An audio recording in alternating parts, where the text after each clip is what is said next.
White House in crisis. It's Brandon watch time, baby. There's reporting right now on Nancy Pelosi saying that she'd be up for an open contest, an open convention. And I think that is genuinely a devastating idea. I don't think it's a good idea at all. Pelosi voicing support for an open nomination process if Biden drops out. It quite literally immediately proves what AOC was saying about the Democrats not having like a clear-eyed vision on a swift replacement. Some California House Democrats don't want the process to replace the president on the ticket to seem like a Kamala Harris coronation. And I think that that is a genuinely bad idea. I mean, it's good for content. It's good for me from the content brain, but I think it's very bad overall for the Democratic Party's future prospects in this upcoming election. I think that that spells chaos. It spells disorder. There is no world in which the entire American voter public that is like interested in voting turns around and says like, yeah, I like that the Democratic Party, which are supposed to be the adults in the room, cannot get their fucking ducks in a row, cannot get their shit in order before the goddamn convention. This CNN article quotes you as a Democratic operative. Fuck it, I'm coconut pilled. I just want this to stop, said one well-known Democratic operative referring to an online meme that is taken off from an old video. You think you just fell out of a coconut tree? No, chat, that's not me. They did not ask me. Okay, this is an anonymous quote from a Dem operative that is well known. And the pressure on President Biden is growing for him to step aside. When does a decision need to be made here? Technically, not until the delegates vote. I mean, Democrats' convention is August 19th in Chicago. Many states have deadlines where names have to be formally submitted for ballots to be printed the days or even the day after the convention. So Democratic lawyers... That's the other thing. It's like if there is a contested convention, like it can run beyond the dates of the convention too, if I'm not mistaken. Yeah, Kamala is also more popular than Joe Biden, which is not saying much because Biden is fucking underwater. Kamala's disapproval is at 50%, approvals at 38.6. Biden's disapproval is at 56%, approvals at 38.5. Yeah, Trump has 38.6% approval, 57.9% disapproval. Politically, I would say something has to budge this week. I mean, this staring contest between the Biden campaign and leaders in his own party is not sustainable. It is now clear that Democratic leaders on Capitol Hill are actually seeking a change. It's too much for Biden to ignore. Rachel, let's bring you in now. We just heard Mary Alice say something has to budge this week. We know dozens of Democratic lawmakers have already called for Biden to leave the ticket. What are you hearing about that? Is the president taking these calls seriously? Is he considering this? I mean, well, he certainly should be. 35 lawmakers are now on record calling for him to step aside, and more than a dozen of those actually just came out in the last 24 hours, suggesting that the momentum is very much moving against him. But I would just tell you that more than the numbers, more important than the numbers, is actually what's going on behind the scenes, this sort of unprecedented lobbying campaign by Biden's own allies in Congress who want him to go. It has basically become this staring contest and battle of wills between President Biden and Nancy Pelosi, the former speaker. She's the one who's sort of organizing behind the scenes, sort of rallying members who are concerned about Biden to come out publicly and put pressure on him behind the scenes. So, you know, these two were originally allies for a long time. And now I have been told by one of her closest folks in her inner circle that the speaker does not want to call on Biden to resign, but she will do everything in her power to make sure it happens. As vice president, I see Joe Biden when the cameras are on and when the cameras are off in the Oval Office, in the Situation Room, and on the campaign trail. Joe Biden is a leader who fights for the American people. Open convention is the best to restore trust in the sections of the voter base like Hispanics, young people, industrial belt. None of these people are coming out because, wow, she's younger than Joe Biden. She's been thrown into a defeat with no plan. No, the reason why I think Kamala Harris is like the swift replacement ticket is because it buys time to re-triangulate the messaging around her. Because, again, time is of the essence in this situation. Every moment is going to count, which is why Biden should have dropped out far before this moment. I'm not saying Kamala's chances are fucking absolute lock. I'm simply stating that Kamala's chances are better than Biden's. And given that this is a close contest right now, that's good enough and with only upsides. Open convention, on the other hand, will create a panic environment, will show that the Democrats do not have a good lineage, like a good lineup, a good succession protocol. I don't think Kamala Harris is the best possible replacement. You guys know who I think is a better replacement than Kamala Harris. I've said Gretchen Whitmer. I think J.B. Pritzker would be fine. Better Democrats out there. They have proven track records. They're very popular, and they could captivate the Rust Belt. Having said that, however, Kamala Harris already being on the ticket plays a major role in this situation because it's like, it's a way to basically say, well, Joe Biden, this is the person that you chose to replace you. This is the person that you said would be great as president. That's why you fucking made her your vice president. It's a way to also save the Democratic Party's attitude, because then you can just simply say, no, you don't understand. Joe Biden always knew that Kamala Harris would be a phenomenal president, and that's why he chose her as his VP. This is a way to continue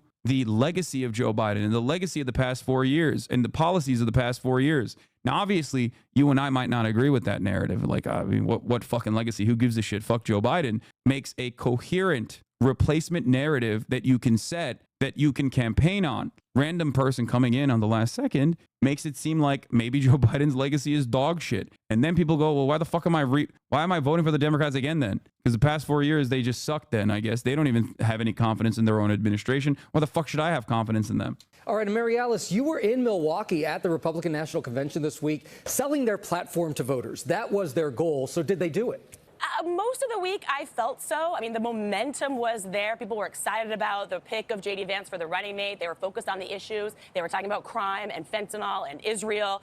I mean, schools, these are issues that matter to voters. The momentum really fell out with Trump's own speech. I mean, I think that was a missed opportunity. He could have spiked the football. I mean, we are talking about Democrats in disarray. We know voters are concerned about Biden. I mean, the former president survived an assassination attempt. That rallies, of course, people to his side. That's so and we funny. thought it was going to be a different kind of speech. We thought he was going to really make an appeal to moderates, to independent voters. But after about the first 20 minutes, it was so clearly not that. I mean, he reverted back to his typical talking points, incredibly offensive, flat out false language about immigrants. I mean, Americans care about the border, but when he veers into that level of conversation, talking about using the military for mass deportations, rounding up millions of people, retribution, dark language about the country, sweeping attacks on Democrats, it's frankly not the language that appeals to moderate or independent voters. There was very little policy discussion. So again, I think it was a missed opportunity on his part. Your confidence in Kamala seems wild, to be honest. What Americans want is a new ticket. They want someone they can be happy with, and that will never be Kamala. Kamala is new. Kamala is young. If Kamala has a solid team around her, which she currently doesn't, with good messaging, you absolutely could make a decent job out of Kamala Harris. She's 59. Yeah, guys, we're talking about the president. She's 32 years younger than the current person on the ticket. She is one HasanAbi away. Or not 32, sorry. 22. Fuck, you're right. 2/3 HasanAbi away. I feel like you're radically overvaluing Kamala and undervaluing the interest of chaos. The benefits of having more attention and more eyeballs on an open convention do not outweigh the consequences of having an open convention. So you're wrong. If you have if you guys think this is chaotic, an open convention where like everyone is talking about, oh my God, the Democrats finally got their wishes. They finally got Joe Biden out, but now they can't even fucking have a consensus candidate is real chaos. You have not seen real chaos until you see what that looks like in the media. That plays itself out as total disorder, okay? Full tilt. Right now, there's like a little bit of will he, won't he situation. There's a little bit of interest, okay? But if they were to replace the ticket immediately, swiftly, and then start moving on and be like, this is the new party, this is the new modus operandi, we're going to take it to the next level. We're going to take Joe Biden's vision and legacy, and we're going to take it across the finish line, and we're going to do even more than we did before. And they have solid messaging around it, and there's clarity, and there is confidence. That's very different than like literally in the middle of fucking August, at the end of August, still not having a fucking candidate. I think that absolutely rips away the final, like the limited amount of confidence that people might have that the Democratic Party is still like, you know, doing the right thing and are the adults in the room. Because you have to remember, the Democratic Party being the adults in the room is the number one benefit that they have over the Republicans. The Republicans are always chaotic. The Republicans are basically violent in their legislative agenda. But also beyond that, they can't figure out which direction they want to go in. Some of them try to be more moderate. Others are openly being contentious and openly being aggressive towards women's bodily autonomy in ways that remind people that they took away abortion. People look to the Democratic Party as the party that's going to defend democracy. People look to the Republican Party as the party, whether good or bad, as the party that's going to do their willing, okay, do their bidding, do and follow through on their agenda, no matter how chaotic and undemocratic that agenda might be. And Rachel, let's stay on Trump for a moment, because we know campaigns are not just built around the candidates, but also their opponents. So how are Republicans now responding to the Democrats' effort to push Biden out? Well, look, Republicans actually want Biden to be atop the ticket because they think they can actually beat him and that he's the best person that they have the opportunity to take down. So you have two efforts sort of going on behind the scenes. Number one, you have this talk about suing to keep Biden on the ballots in these swing states. Republicans think that there are a number of local laws and regulations they can sort of look to, point to try to use the legal system to keep Biden atop the ballot. That's weird. Perhaps that should be a inclination for those who are still holding out. I'm just saying. Perhaps any sound-minded person who wants the Democrats to win, or at least the Republicans to not win, would look at this motivation from the Republican Party and go, maybe the candidate is not the best possible candidate. You're kicking Joe Biden while he's bravely battling COVID? Yes, true. I am doing that. I don't care. Even if he tries to step aside. And there's a second thing, too. They're doing a bunch of opposition research right now behind the scenes, just in case. I mean, you saw this happen a little bit at the convention this week. A lot of Republicans attacking Vice President Kamala Harris, just in case she's the person that ends up atop the ticket. But they're also looking into Gavin Newsom, Gretchen Whitmer, and a few others, just in case. They're the ones who are going to be the folks they stand off with. All right. Rachel Bade and Mary Alice Parks, thank you both so very much. Always appreciate your analysis. Kamala Harris also brings back certain demographics immediately into question.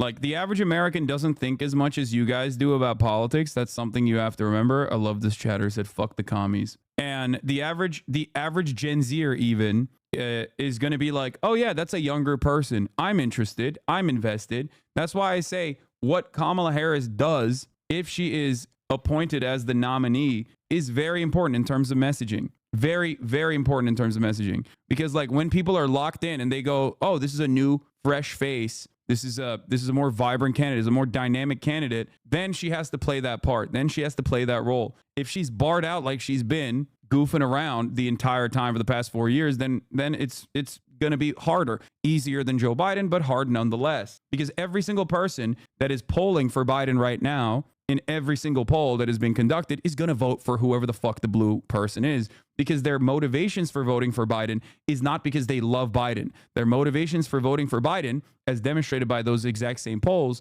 they don't want Donald Trump. That ambition was alive and well in 2020, and it certainly is alive and well in the 2024 election. We know that. We've seen it. Every poll shows that reality. No matter what, no matter who is at the top of that ticket, they have all of Biden's votes that they will secure, and plus some more on top of that. This is the calculation that I'm making. The calculation I'm making is that there are no Biden or busters in the same way that there were Bernie or busters, right? Even though those were marginal as well. This is the part where libs say you can't trust the polls. I know. You are discounting the effect of content. The straight week of news coverage that would result from an open convention would generate levels of excitement for Democrats not seen since 2020. Having even a facsimile of democracy after such dog shit primary would be refreshing and allow Palestine to rise to the forefront of the issues, especially with the march on the DNC right outside. You're fucking delusional. Oh. One reason I doubt there will be a mini primary now is that I don't think one of the other major candidates would run. There's not enough time for them to win support. The process would be too unclear. Party is too exhausted. Harris looks too strong. People shouldn't underestimate how closely party elites have been watching her these last few weeks and how much she shifted opinions in her favor.